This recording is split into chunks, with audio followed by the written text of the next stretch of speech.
Hey everyone, welcome to my channel DigiDialect. I'm Tanushi Jain and today we are going to learn about Bayes' theorem and concept learning. So let's start our topic.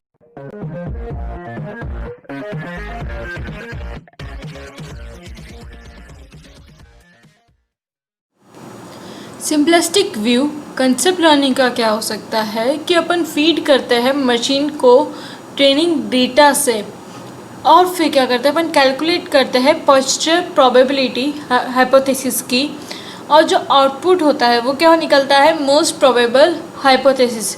इसको अपन बोलते हैं brute force Bayesian learning algorithm. ये साथ में ये भी observe होता है कि जो कंसिस्टेंसी होती है ना प्रोवाइड करने में राइट प्रोबेबल हाइपोथेसिस उस एल्गोरिथम से, वो जो है बहुत ही कंपेरेबल होती है बाकी एल्गोरिथम से। इस टॉपिक के अंदर अपन brute force Bayesian algorithm cover करेंगे, concept of consistent learners cover करेंगे, Bayes optimal classifier, naive Bayes classifier, application of naive Bayes classifier and handling continuous numeric features in naive Bayes classifier. ये topics जो है अपन cover करेंगे। तो अपना सबसे पहला टॉपिक है ब्रूट फोर्स बेसियन एल्गोरिथम। इसको देखते हैं अपन। ये यहाँ पे अपन क्या डिस्कस करेंगे कि कैसे अपन यूज़ करते हैं मैप हाइपोथेसिस आउटपुट को डिज़ाइन करने में, क्या डिज़ाइन करने में सिंपल लर्निंग एल्गोरिथम, जिसको अपन क्या बोलते हैं brute force MAP learning algorithm. अपन अज्यूम करते हैं कि जो लर्नर्स है वो क्या कंसिडर कर रहे हैं फाइनाइट हाइपोथेसिस स्पेस एच, जिसमें क्या है कि कौन सा लर्नर जो है ना वो ट्राई करेगा क्या कि to learn some target concept. इसको कैसे लिखा है C:X, यानी कुछ टारगेट कंसेप्ट का जो आउटपुट क्या रहेगा अपना 0 और 1 होगा, और X क्या होता है अपना इंस्टेंस स्पेस कॉरस्पॉन्डिंग किसका H का, कॉरस्पॉन्डिंग टू H। जो सीक्वेंस ऑफ ट्रेनिंग एग्जाम्पल है वो कैसे है X1 T1 X2 T2 and so on से लेके XM TM तक, जहाँ पे जो XI यानी जो सारे X है अपने वो क्या है इंस्टेंस है X के, कैपिटल X है यहाँ पे, ओके, ओवरऑल जो है उसके इंस्टेंसेस है, और TI क्या है अपना टारगेट कंसेप्ट है XI का, जिसको कैसे डिफाइन करा है TI equals to C of XI। इसको देखिए अपन ने पहले भी एग्जांपल देखा है। फॉर एग्जांपल मेरा यहाँ पे क्या है वेदर है, फॉर एग्जांपल मेरा जो कैपिटल X है ना, ये जो अपना एट्रीब्यूट या फीचर है वो किसका है वेदर है, और अपन उसमें देखते हैं कि जो सामने एक कोई बॉय है वो कब इंजॉय करता है स्पोर्ट, तो अगर वेदर जो है वो सनी है तो ये सनी क्या हुआ स्मॉल जो इंस्टेंस है X, और उसका टारगेट कंसेप्ट यानी वो सनी के टाइम पे एंजॉय करता है तो टारगेट क्या हुआ अपना यस, ओके। तो ये हो गया अपना T और ये हो गया स्मॉल x, और वेदर क्या कैपिटल X मतलब जो होते हैं। तो यहाँ पे जो T1 है वो किसका आउटपुट हो, किसका टारगेट कंसेप्ट हो गया X1 का, T2 किसका है X2 का and so on. Without impacting the efficiency of the algorithm अपन क्या अज्यूम करते हैं कि जो सीक्वेंस है ना इंस्टेंसेस की वो X की कैसे है X1 X2 से लेके XM तक वो फिक्स्ड है, और साथ ही फिर क्या देखते हैं अपन सीक्वेंस ऑफ टारगेट वैल्यूज़ जो है ना वो क्या बनती है T यानी बिकम्स T, वो कैसे बनती है T1 T2 T3 से लेके TM तक। कैलकुलेट करते हैं पॉइस्चर प्रोबेबिलिटी हर एक हाइपोथेसिस जो है H किसके अंदर इन कैपिटल H जो ओवरऑल है अपना वो कैसा है इस फॉर्म में है।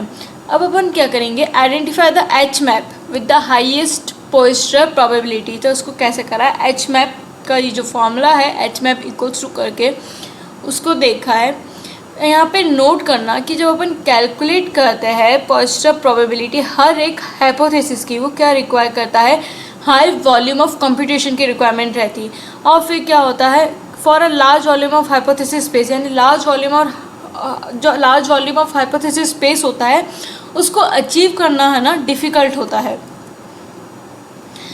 अब अपन क्या करते हैं ट्राई करते हैं कनेक्ट करना, क्या कनेक्ट करेंगे कंसेप्ट लर्निंग प्रॉब्लम को किससे, problem of identifying the H map.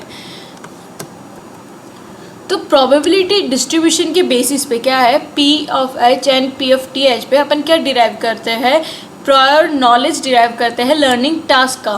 कुछ इम्पॉर्टेंट फ्यू अजम्पशंस है, पहले वो देखते हैं कि जो ट्रेनिंग डेटा है या टारगेट सीक्वेंस है T वो अपना नॉइस फ्री है, जिसका मतलब क्या है कि वो क्या है direct function of x, that it is a direct function of x only, that is t of I equals to c of xi। जो अपना कंसेप्ट c है वो लाई करता है किस में, जो अपना जो हाइपोथेसिस स्पेस h है उसके अंदर लाई करता है, और जो हर एक हाइपोथेसिस है ना वो इक्वली प्रोबेबल है और साथ ही वो इंडिपेंडेंट है एक दूसरे के। तो ये जो थर्ड अजम्पशन था अपना on the basis of assumption 3, उससे अपन क्या बोलते हैं, ये बोल सकते हैं कि जो हाइपोथेसिस h है अपना वो किसके अंदर आ जाएगा, स्पेस h के अंदर होएगा, हैज़ इक्वल प्रायर प्रोबेबिलिटी। और साथ ही क्या हुआ, ऑल्सो बिकॉज ऑफ अजम्पशन 2, जो अपना सेकेंड अजम्पशन 2 था उसके थ्रू अपन क्या बोलते हैं कि जो प्रोबेबिलिटीज़ होते हैं क्या है, सम अप टू 1। तो अपन इसको कैसे लिख सकते हैं, इस फॉर्म में लिख सकते हैं, पी टी बाई एच जो है वो क्या है, प्रोबेबिलिटी है of observing the target values T I in the fixed set of instances, जो फिक्स सेट है उसमें इन द स्पेस वेयर, जहाँ पे एच जो है ना वो अपना होल्ड करता है ट्रू और डिस्क्राइब करता है कंसेप्ट सी को करेक्टली। अपन अजम्पशन 1 का यूज़ करके ये जो अबव मेंशन जो था उसको देखते हैं, तो we can say that if T is consistent, यानी अगर अपना टी कंसिस्टेंट है एच के साथ तो क्या होगा, then the probability of data T given the hypothesis H is 1, otherwise क्या होगी, 0 होगी। तो यहाँ पे देखिए इसको लिख रखा है टी बाई एच की प्रोबेबिलिटी 1 अगर वो कंसिस्टेंट में आता है, वरना क्या होगा, 0 होगा। बेस थ्योरम को टू क्या लिखा है यहाँ पे, using Bayes theorem to identify the positive probability, जो अपनी बेस थ्योरम थी जो अपन ने प्रीवियस वीडियो में भी देखा था, फॉर द केसेस जब एच जो है अपना वो इनकंसिस्टेंट है ट्रेनिंग डेटा टी से। तो ये जो अबव इक्वेशन है वो किस फॉर्म में आएगी, इस फॉर्म में, जब अपना एच इनकंसिस्टेंट है। जब एच जो इनकंसिस्टेंट है टी के साथ ही तब हुआ, लेकिन जब एच जो है वो कंसिस्टेंट है, इस बार क्या है, एच कंसिस्टेंट है विथ टी, तो उसको किस फॉर्म में लिखा है, इस फॉर्म में, यानी 1 अगर एच कंसिस्टेंट है तो, अगर इनकंसिस्टेंट है तो 0। Now, if we define a subset of the hypothesis H which is consistent with T as HT, then by using the total probability equation we अपन को ये मिलता है। और फिर अपन ने क्या करा, ये जो इक्वेशन है ना इसके थ्रू अपन को क्या मिला है, ये इस फॉर्म में मिला है।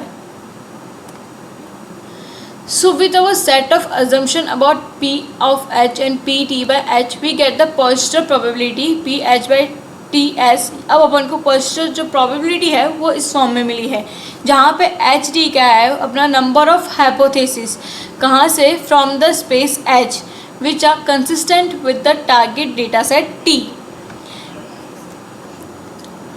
The interpretation of this evaluation is that initially हर एक हाइपोथेसिस है ना वो इक्वल है प्रोबेबिलिटी के, और क्योंकि अपन इंट्रोड्यूस करते हैं ट्रेनिंग डेटा, तो जो पॉजिटिव प्रोबेबिलिटी है इनकंसिस्टेंट हाइपोथेसिस की वो क्या हो जाती है, 0 हो जाती है, and total probability that sum up to 1 is disturbed equally among the consistent hypothesis in the set.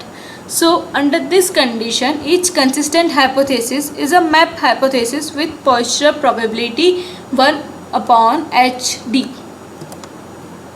Second point है क्या, कंसेप्ट ऑफ कंसिस्टेंट लर्नर्स, वो ग्रुप ऑफ लर्नर्स जो कमिट करते हैं 0 एरर ट्रेनिंग डेटा के ऊपर, और जो आउटपुट द हाइपोथेसिस उनको अपन बोलते हैं कंसिस्टेंट लर्नर्स। अगर अपना ट्रेनिंग डेटा जो है वो नॉइस फ्री है एंड डिटर्मिनिस्टिक है, यानी क्या, पी डी बाई एच जो है वो अपना क्या है, 1। If D and H R consistent, जहाँ पे डी और एच जो है वो कंसिस्टेंट है, अदरवाइज क्या है अपना 0। And if there is uniform prior probability distribution over H, so P H by M जो है वो अपना बराबर है पी एच बाई एन के हर एक एम और एन के लिए। तो वहाँ पे क्या होता है, हर एक कंसिस्टेंट लर्नर जो है आउटपुट्स द मैप हाइपोथेसिस। एक इम्पॉर्टेंट एप्लीकेशन है इसके कंक्लूजन की, is that Bayes theorem can categorise, यानी बेस थ्योरम जो है वो कैटेगराइज कर सकता है बिहेवियर ऑफ लर्निंग एल्गोरिथम को, इवन तब भी जब क्या है, द एल्गोरिथम जो है, जो अपनी एल्गोरिथम है, does not explicitly manipulate the probability, क्योंकि ये हेल्प लेता है आइडेंटिफाई करने में optimal distribution of P H and P T by H, जिसके अंदर क्या आता है, algorithm outputs the MAP hypothesis. जो नॉलेज है वो अपन यूज़ कर सकते हैं कैटेगराइज करने में assumptions को under which the algorithms behave optimally। Base optimal classifier. इस सेक्शन में अपन क्या डिस्कस करेंगे, use of map hypothesis. Answer करने के लिए वो question, what is the most probable classification of the new instance given the training data. तो इस कॉन्सेप्ट को देखने के लिए अपन अज्यूम करते हैं 3 हाइपोथेसिस, H1, H2, H3। किसके अंदर है ये हाइपोथेसिस स्पेस H के अंदर। लेट द पॉजिटिव प्रोबेबिलिटी, जो इनकी पॉजिटिव प्रोबेबिलिटी है इन हाइपोथेसिस की, वो क्या है 0.4, 0.3 एंड 0.3। एक नया इंस्टेंस है X which is classified as true by H1। H1 के अंदर ये ट्रू आ रहा है जो X है, लेकिन फॉल्स आ रहा है H2 और H3 के केस में। Then the most probable classification of the new instance X कैसे ऑब्टेन करेंगे अपन, कंबाइन करके प्रेडिक्शन सारे हाइपोथेसिस का weighted by their corresponding positive probabilities by denoting the possible classification of the new instances as Ci from the set C, the probability Pci by T that the correct classification for the new instances is C is in this form। The optimal classification क्या होगा for which Ci by T क्या है इस maximum, यानी maximum के case में क्या होगा, ये होगा। तो उस एग्जाम्पल को देखते हैं जो अभी अपन ने देखा था कि सेट ऑफ पॉसिबल आउटकम्स क्या होंगे नए इंस्टेंसेस X के लिए, किसके अंदर, विद इन द सी यानी ट्रू और फॉल्स के केस में। H1 बाई टी कितना है अपना 0.4, H2 बाई टी कितना है अपना 0.3 और H3 बाई टी कितना है अपना 0.3। अब यहाँ पे H1 क्या था, वो अपना ट्रू था, तो यहाँ पे ट्रू बाय H1 1 है क्यों, और फॉल्स के यहाँ पे क्या लिखा है 0। बाकी के दोनों क्या थे अपने फॉल्स थे, तो इसलिए यहाँ पे फॉल्स बाय H2 1 है, यानी ये चीज़ ट्रू यहाँ की, हाँ वो फॉल्स था, और ट्रू जो है नहीं वो गलत है, तो यहाँ पे 0 लिखा है। सिमिलरली फॉल्स के केस में यहाँ पे 1 है और ट्रू के केस में यहाँ पे 0 है। देन क्या होता है, P summation of P true by H1 and P H1 by T कितना निकलता है अपना 0.4 है, और फॉल्स के लिए कितना निकला है 0.6, और जो मैक्सिमम है, मैक्सिमा जो देखा अपन ने वो क्या है निकला है अपना फॉल्स। देखिए फॉल्स का जो है ज़्यादा है 0.6। ये मेथड क्या करता है, मैक्सिमाइज करता है प्रोबेबिलिटी को डेट द न्यू इंस्टेंसेस, जो नया इंस्टेंस है ना उसको अपन ने करेक्टली क्लासीफाई करा है जब अपने पास अवेलेबल ट्रेनिंग डेटा था। Hypothesis space and the prior probabilities of the hypothesis जो है वो अपनी नोन है। दिस इज दस ऑल्सो कॉल्ड बाइस ऑप्टिमल क्लासीफायर, यानी ऑप्टिमल में अपन ने क्या करा था, जो मैक्सिमम था जो वो देखा था, यानी वहाँ पे 2 फॉल्स थे, देन अपन ने दोनों का कैलकुलेट, ट्रू के लिए भी कैलकुलेट करा और फॉल्स के लिए भी कैलकुलेट करा, और फिर मैक्सिमम देखा अपन ने एंड देन उसके अकॉर्डिंग रिजल्ट करा। Thank you friends. इस कंसेप्ट के रिगार्डिंग अगर कोई भी डाउट है तो कमेंट में मेंशन करना, I will reply it and try to solve it as soon as possible. Video अच्छा लगा तो लाइक करें, शेयर करें और सब्सक्राइब करें मेरे चैनल को। Thank you.